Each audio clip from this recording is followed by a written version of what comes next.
Hi అండి. ఇది నా ఏషియన్ డాట్ శంఖం అనమాట. ఈ శంఖంకి చాలా డిమాండ్ ఎక్కువ అనమాట. ఒక్కో సీడు ₹100 ఇచ్చి కొనుక్కునే వాళ్ళు కూడా ఉన్నారు మా ఫ్రెండ్స్. మేము ఇద్దరు ఫ్రెండ్స్ కలిపి పెట్టాం 150 అలాగా, 3 గింజలు 150 అలాగా. చూసారా నాకైతే సీడ్స్ ఎలా వచ్చాయో.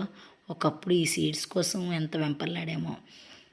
ఈ మొక్క బలంగా ఉన్నంతసేపు ముద్దగా ఇలా పువ్వులు వచ్చి చెట్టు నిండా పువ్వులు అవి వస్తాయి. చాలామందికి ఇంకా సీడ్సే ఫామ్ అవ్వట్లేదు అని అంటున్నారు. ఎప్పుడైతే ఇలా ఒంటి రెక్కొచ్చి పూత బాగా తగ్గింది అన్నప్పుడు కాస్తాను నేను ఏం చేస్తానంటే ఈ వాటరింగ్ ప్లాంట్స్ ఉంటాయి కదా, వాటర్ క్యాబేజీ, అజోలా, డక్వీడు ఇలాంటివన్నీ చూసారా అవి పెరిగిపోతూ ఉంటాయి. అందుకు వాటిని నలిపేసి కాస్త గొయ్యి తీసి అవి మొక్క మొదట్లో వేసేస్తానమాట. వాటి వల్ల వీటికి ఇన్స్టెంట్గా ఎనర్జీ వస్తుందన్నమాట. అది కాకుండా ఇంకా చాలట్లేదు, ఈ మధ్య డిఏపి 15 డేస్కి ఒకసారి ఇస్తున్నాను. అప్పుడు